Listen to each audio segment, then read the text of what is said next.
Hola amigos y amigas Warhammeros y bienvenidos a Warhammer. Hoy, después de mucho tiempo, vamos a hablar del origen y trasfondo de los orcos negros. Seguramente a todos os suenen los orcos negros como la unidad de infantería dura de los Pieles Verdes, pero a los veteranos del mundo de Warhammer, estos orcos les recordarán a otro ejército desaparecido de las estanterías de Games Workshop. Pues bien, profundicemos en los orígenes de estos orcos negros. Los Pieles Verdes son una de las razas más destructivas y extendidas del mundo de Warhammer. Si bien se rumorea que los orcos negros provienen de las tierras del este, más allá de las montañas del fin del mundo, más allá del viejo mundo se encuentra una dura y peligrosa tierra dominada por una civilización ya olvidada por los habitantes de las poblaciones humanas viejomundanas. Muchos años antes del dominio de los humanos, los antepasados de los enanos comenzaron a colonizar las montañas del fin del mundo en su afán de explotar los recursos minerales y formar un imperio. Los más codiciosos de ellos viajaron aún más allá, hasta que llegaron a una meseta que denominaron Zorn Uzkul, la tierra del gran cráneo. Tras la llegada del caos al mundo y la larga guerra que las razas civilizadas libraron hasta la creación del gran vórtice de Ulthuan, se creyó que los enanos que habían viajado al este habían perecido.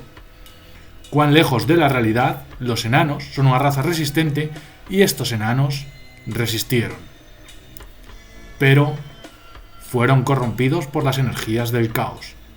Estos enanos del caos, como se le empezaron a llamar a partir de entonces, descubrieron una tierra dura y letal, pero rica en minerales. La colonizaron y fundaron su imperio, cuyo eje es la monstruosa y enorme ciudad de Zarnagrunz, llamada la Torre del Fuego y la Desolación. Alrededor de la siniestra ciudad, los enanos del caos crearon su imperio creando pozos y minas conectadas por kilómetros de carreteras, construyendo así una tierra siniestra, cubierta de humo y forjada a golpe de industria. Pero, para mantener esta civilización, era necesaria mano de obra. Por ello, los enanos del caos recurrieron a la esclavitud, esclavizando a millones de individuos de las otras razas que encontraban, de las cuales las más predominantes en las tierras circundantes eran los Pieles Verdes. Para mantener sus industrias y su gran ciudad, los ejércitos de enanos del caos marchan durante kilómetros en la búsqueda de tribus y fortalezas de orcos y goblins, a las cuales conquistan y someten, transportando en largas hileras a los Pieles Verdes encadenados hasta su nuevo destino. Y así, miles y miles de años, los hechiceros enanos del caos intentaron crear su propia raza de orcos, una raza de esclavos capaz de trabajar en los lugares más hostiles de su reino. Ya tenían millares de esclavos orcos y goblins, pero los dirigentes enanos del caos no los consideraban del todo eficientes, dado a la animosidad que les propiciaba a pelearse entre ellos. Usando magia maldita y la cría por selección de ejemplares, los enanos crearon una nueva variedad de orco, más fuerte que un orco común, más leal y obediente, y tan disciplinado como para no caer en peleas internas. Así es como surgió la raza de los orcos negros. El experimento funcionó muy bien inicialmente, pero poco a poco, los enanos del caos se fueron dando cuenta de que aunque sus creaciones eran muy disciplinadas, parecía que cada vez eran más independientes de pensamiento como para ser buenos esclavos. Estaban perdiendo la sumisión. Los orcos y goblins comunes tendían tanto a pelearse entre ellos que no dedicaban ningún tiempo en conspirar contra sus amos. No así los orcos negros. Los orcos negros eran tan disciplinados y se organizaban tan bien entre ellos que eran capaces de liderar a los otros esclavos Pieles Verdes en revueltas armadas contra sus amos enanos del caos. Tras varios desastrosos eventos en los que ejércitos de Pieles Verdes, instigados por fuerzas de orcos negros, destruyeron y saquearon partes de Zarnagrunz, los enanos del caos decidieron exterminar a los orcos negros del interior de la ciudad. Esto ocurrió unos 100 años antes de la coronación de Sigmar. Algunos orcos negros escaparon durante las revueltas y la masacre y pudieron llegar hasta las montañas, las tierras yermas y el viejo mundo. Otros formaron bandas que sobreviven brutalmente por las tierras oscuras bajo el escrutinio de los enanos del caos, quienes así pueden emplearlos para defender sus tierras o reclutarlos para la guerra en caso de necesidad. Bien, todo este trasfondo que os acabamos de relatar es el trasfondo original de los orcos negros en cuarta y quinta edición de Warhammer. En la actualidad parece que es como un trasfondo perdido, un conocimiento del viejo mundo perdido con el paso del tiempo. Si revisamos el saber popular de las gentes del mundo de Warhammer y lo publicado a partir de la sexta edición de nuestro juego, encontramos que los orcos negros son la mayor y más fuerte de las razas orcas. Por eso suelen hacerse con el mejor material y siempre van mejor equipados que el resto de los chicos, en lo referente a armas y armaduras. Esto quiere decir que siempre estarán allí donde la lucha sea más encarnizada. Quizá ese sea el motivo por el que son tan pocos y por el que suelen ser los líderes de grandes tribus de orcos y otras razas en lugar de formar tribus con los suyos. Incluso las tribus que apenas tienen orcos negros suelen estar acaudilladas por uno de sus caudillos. Y bien agradecidos que están el resto de pieles verdes de la tribu. En el campo de batalla, los orcos negros se concentran en la tarea que están realizando. Las disputas triviales que provocarían peleas y desorden entre otros pieles verdes son solucionados de regreso al campamento mediante competiciones de cabezazos o concursos de lanzamiento de goblins. Es decir, los orcos negros son inmunes a la animosidad piel verde. Como no podía ser de otra manera, entre estos orcos negros se erigieron personajes que han pasado a la historia del mundo de Warhammer. Seguramente los que nos estáis escuchando, si os ponéis a pensar en algún personaje orco negro, el primero que se os venga a la cabeza será uno bastante malhumorado al que le falta un ojo. Y sí, me refiero a Gringor Piel Hierro. Gringor Piel Hierro aparece por primera vez en el libro de sexta edición de Pieles Verdes, al mismo tiempo que aparece su primera miniatura. En su trasfondo se nos describe que nadie sabe nada del pasado de Gringor. Cualquier orco lo suficientemente estúpido como para preguntarle acabaría del mismo modo que el antiguo caudillo de la tribu de los ojos amarillos, convertido en un amasijo de fragmentos informe y sanguinolento. Lo único que se sabe es que Gringor apareció por primera vez en escena procedente de los desiertos marchitos, con una guardia personal veterana curtida y sedienta de sangre. Eran pocos y estaban cansados y hambrientos, pero se trataba de orcos negros, todos armados hasta los dientes. Por su aspecto, parecían venir directamente de la guerra, ya que algunos sangraban y tenían heridas muy recientes, pero ya entonces nadie se atrevió a preguntar. Su escaso número se compensaba con una brutalidad innata. Gringor tomó posesión fácilmente de la primera tribu que encontró, conquistó a la segunda y aniquiló a la tercera. Ninguna matanza era suficiente para saciarle. Incluso para el estándar orco, su ansia de batalla es excepcional. Si pasa un día sin luchar, busca la disputa sangrienta con cualquier excusa, observando todo con su único ojo, desde la masa informe de cicatrices que componen su cara. Si localiza a alguien que pueda ofenderle, buscará problemas. Si pasan 2 días, pulveriza a cualquier goblin lo bastante desafortunado como para ponerse a su alcance. Si pasan 3 días sin combate, el ejército comienza a tener problemas. Gringor solo busca la batalla eterna. En un orco, esto es señal de liderazgo, pero al ser un orco negro, al que siguen muchos más de los suyos, esto es una marca de grandeza.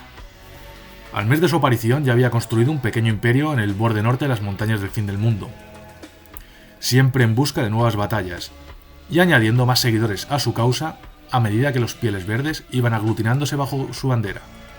Los primeros de la raza de los enanos en sentir su ira fueron los enanos de Karak Kadrin, pues Gringor les atacó con una ferocidad que rayaba la locura. A aquellos que no eliminó en combate, los capturó y torturó arrancándoles las barbas pelo a pelo o calentando sus armaduras hasta que eran cocinados vivos. Gringor nunca intentó tomar la inexpugnable fortaleza, sino que se contentaba con despedazar a aquellos que eran enviados contra él. Finalmente, los enanos de Karak Kadrin, desesperados por sus pérdidas, se escondieron dentro de su fortaleza en espera del inminente invierno. Pero Gringor no esperó ni se dirigió al norte de nuevo, sino que atravesó el paso de los picos dirigiéndose hacia Kislev, para hallar allí nuevas víctimas. Aunque los kislevitas eran valientes luchadores y estaban habituados a las frías garras del invierno, el salvajismo con el que Gringor los atacó hizo que tuvieran que replegarse. 3 ejércitos kislevitas fueron enviados para detenerle, y él los aniquiló uno por uno, deleitándose con la matanza. Tras estas batallas, Gringor comenzó a aproximarse a la propia Kislev, momento en el cual la reina Hielo comenzó a orar y sus oraciones y magia fueron escuchadas y una tormenta de hielo cayó sobre los pieles verdes que se aproximaban. Sin previo aviso, el ejército orco se vio envuelto por un helado mar de hielo que se precipitó sobre ellos como un torbellino, cegando sus ojos, castigando los pieles verdes y confundiendo sus sentidos. Los goblins intentaban huir a pesar de que los orcos los empujaban hacia adelante, pero todas las señales de destrucción por las que podían haberse guiado habían desaparecido cubiertas por la nieve. Tras errar durante un cierto tiempo y embargado en una ira confusa, Gringor detuvo el ejército. Y para calmar su frustración, sació su violencia machacando y destrozando a docenas de los cientos de goblins que componían su horda. Pronto, los chamanes orcos que acompañaban a Gringor comenzaron a hablar de hechicería y a decir que aquella tormenta no era natural. Transcurrido otro día, Gringor ordenó que el ejército volviera por su camino hacia las montañas. Al volver hacia atrás, la tormenta pareció desaparecer. Confuso, Gringor volvía a ordenar el ataque, pero cada vez que se volvían a poner en marcha sobre Kislev, el infierno blanco se desataba y les cubría otra tormenta de hielo. Frustrado, finalmente Gringor regresó a las montañas del fin del mundo, en un estado de rabia tal que era temido por todos cuantos se cruzaban en su camino.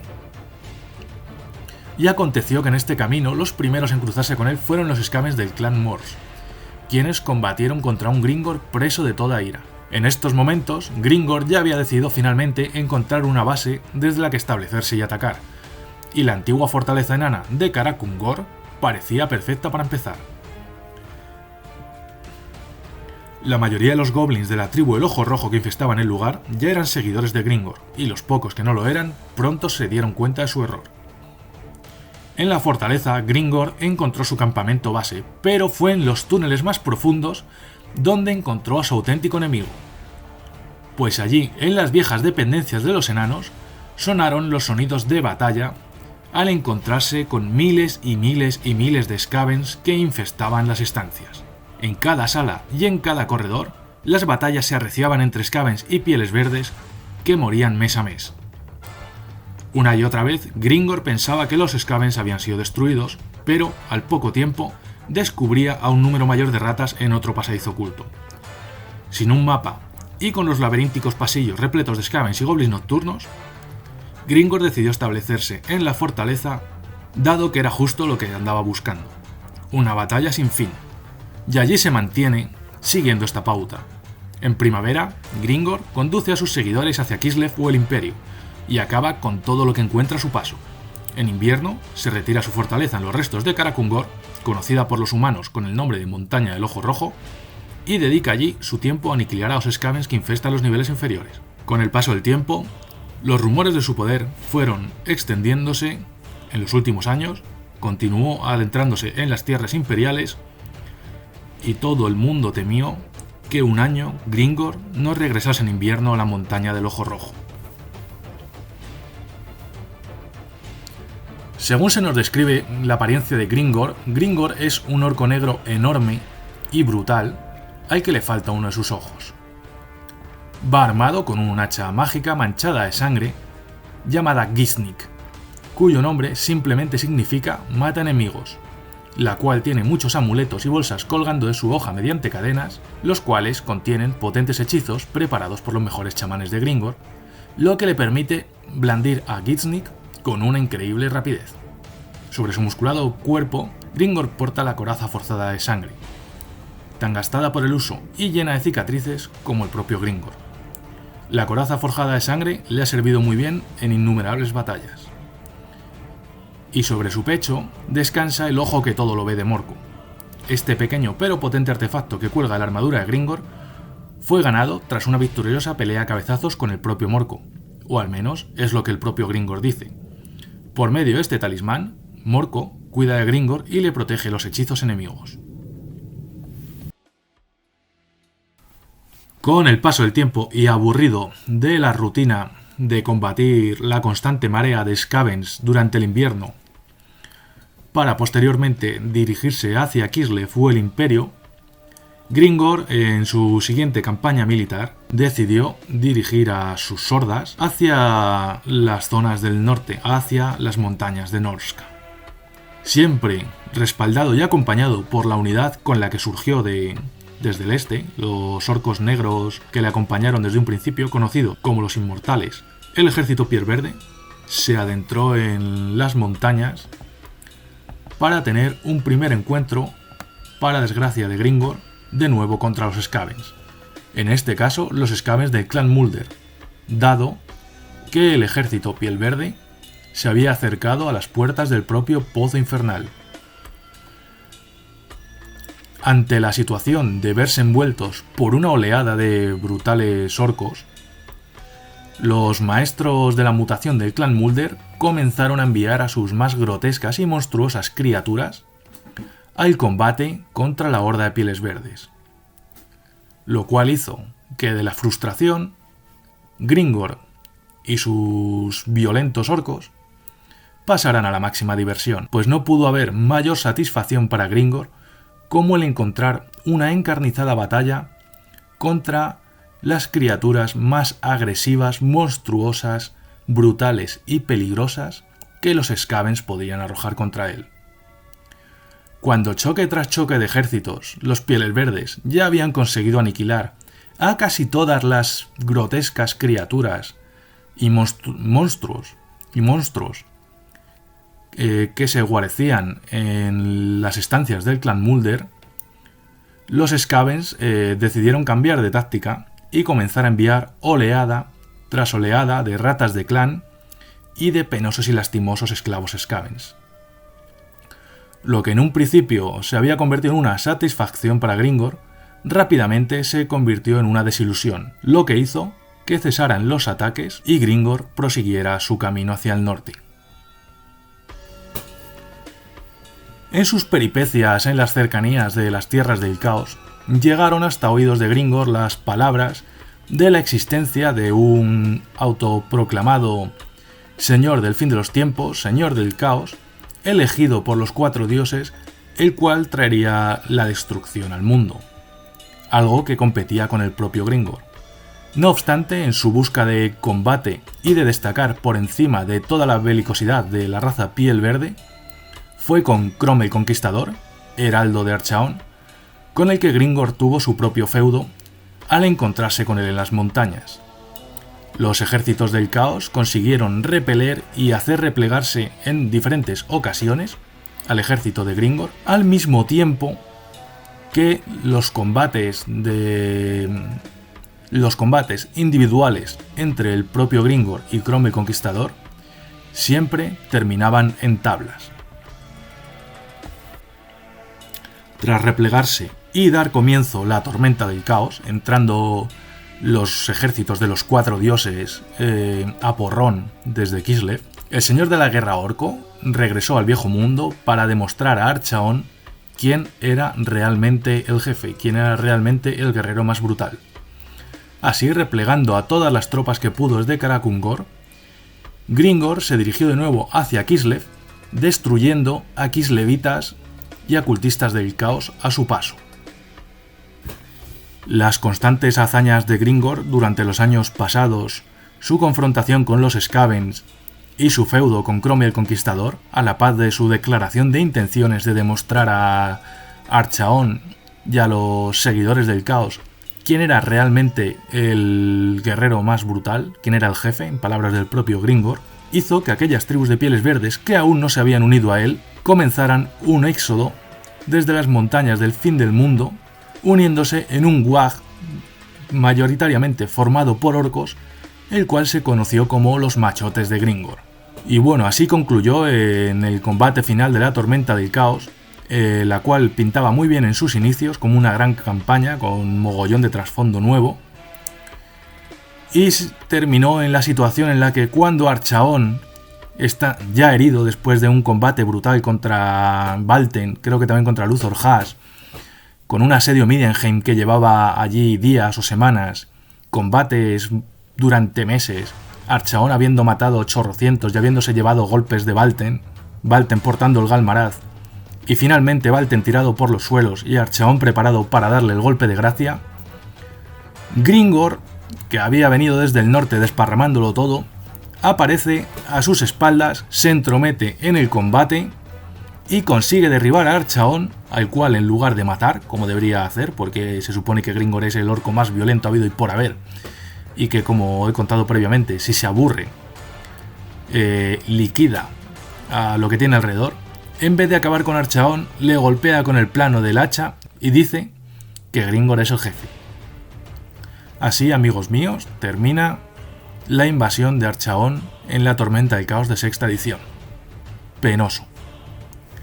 No obstante, con el avanzar de las ediciones de Warhammer Fantasía y de los trasfondos alternativos o nuevas líneas de trasfondo, como queramos llamarlo, en la octava edición, con la desaparición de nuestro juego en la campaña conocida como El fin de los tiempos, tras meses del inicio del fin de todas las cosas y de combates y derramamientos de sangre, acabando con pieles verdes y con ogros por igual y uniendo a multitud de tribus de orcos, incluyendo multitud de orcos negros a su causa, Gringor se convierte en uno de los encarnados y se une, por así decirlo, al ejército del bien o del pseudo bien, junto a Nagash, Malekith, Gelth, etc., para enfrentarse a las fuerzas del caos.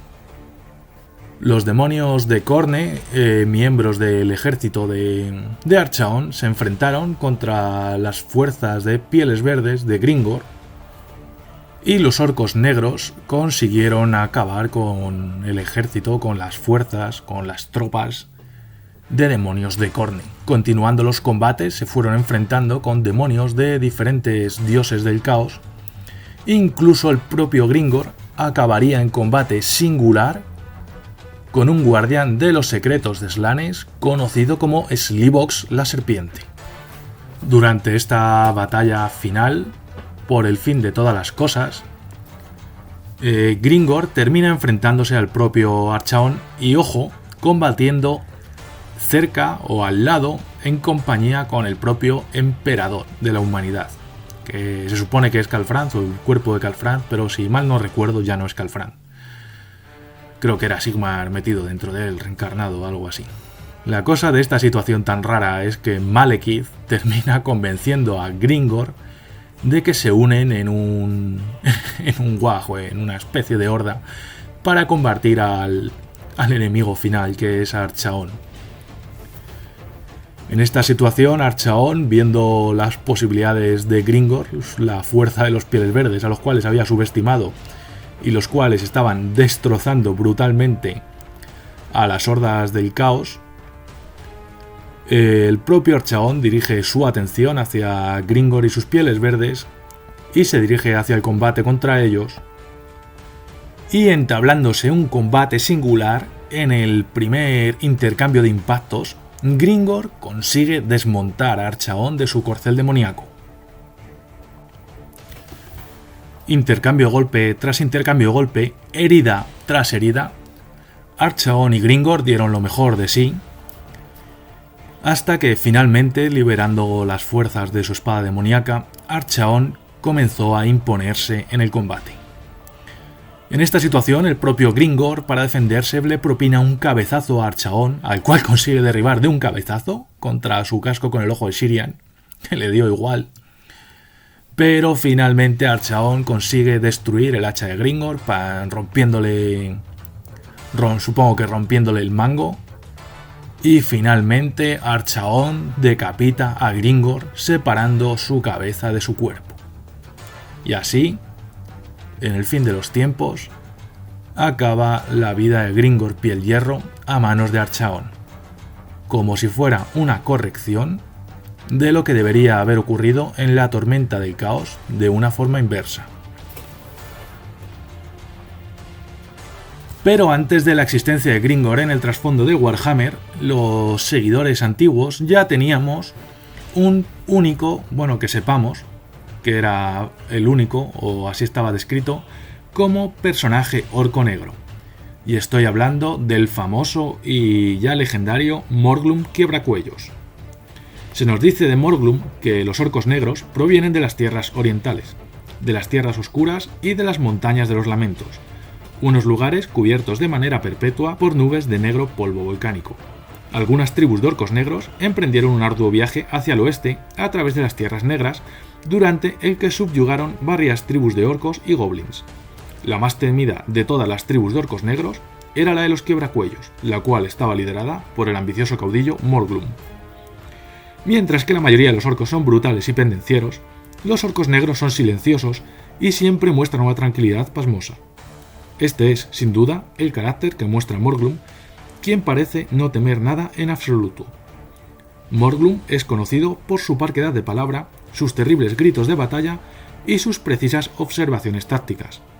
En la batalla del Paso a la Muerte, lideró su ejército compuesto por orcos negros, orcos y goblins contra un contingente bretoniano y obtuvo una demoledora victoria. Mientras el duque bretoniano y sus caballeros huían al galope del Paso a la Muerte perseguidos por hordas de goblins, Morglum Quiebracuellos pronunció las palabras que le hicieron famoso. Dejad que se lo digan al rey. El este pertenece a los orcos. El este pertenece a Morglum. El este es verde. En aquella época del trasfondo, Morglum era un orco conocido por sus hazañas, ofensas, llamémoslo como queramos, contra los bretonianos. La miniatura se destacaba por ser un orco negro, grande, cubierto por una gran armadura, montado en un jabalí y armado con un arma en cada mano, con 2 rebanadoras, una en cada mano. Y portaba la armadura sangrienta de Bulak, una vieja y gastada armadura completamente manchada de sangre, hasta el punto de que nunca más podrá limpiarse.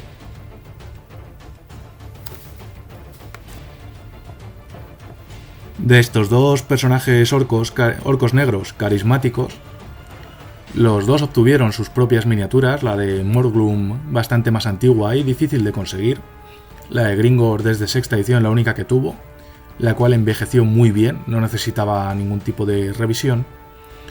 No obstante, por si a alguno os pudiese interesar, yo os recomiendo miniaturas de marcas españolas, las cuales son perfectas, si no mejores, que las originales, al menos que alguna de ellas, en los tiempos que corremos estéticamente, para representar a estos grandes personajes pieles verdes. Para representar a Morglum tenemos 2 miniaturas de personaje orco en jabalí por Avatar Software, las cuales dan el pego, si no es que son perfectas, para haber sido el nuevo modelo de Morglum, ¿no? El modelo, a pesar de que el modelo original es bastante entrañable y bestial, en el caso de querer hacer una nueva visión del personaje, pues estas 2 miniaturas de Avatar Software son brutales. Yo tengo la de metal, la original. Y al mismo tiempo, la empresa española Mon Miniaturas tiene una miniatura de personaje orco negro, el cual es clavadito a Gringor y también nos sirve como un Gringor alternativo brutal. Además es una miniatura grande, es un orco muy grande de tamaño. Bueno, tras terminar esta divagación y estas recomendaciones, por si alguno quiere ampliar su colección de miniaturas, con miniaturas que a mí me gustan mucho y que creo que hay que apoyar a las marcas que mantienen vivo el hobby, desde el trasfondo clásico de Warhammer Batallas Fantásticas, pues simplemente quiero agradeceros el que hayáis escuchado este nuevo podcast después de más de un año sin publicar ninguno. Agradeceros seguirnos y el apoyo, y espero que os haya gustado este podcast. Gracias por habernos vuelto a escuchar después de tanto tiempo. La cosa es que en nuestro grupo de juego, pues por cuestiones laborales de todos, estamos ahora mismo cada uno en una parte de España diferente y no hemos tenido mucho tiempo que dedicarle. Si bien nos gustaría ir volviendo poco a poco a poder de vez en cuando subir pequeñas aportaciones de trasfondo y si eso en Instagram, pues fotillos de nuestras miniaturas. Muchas gracias de nuevo y un saludo a todos, chicos y chicas.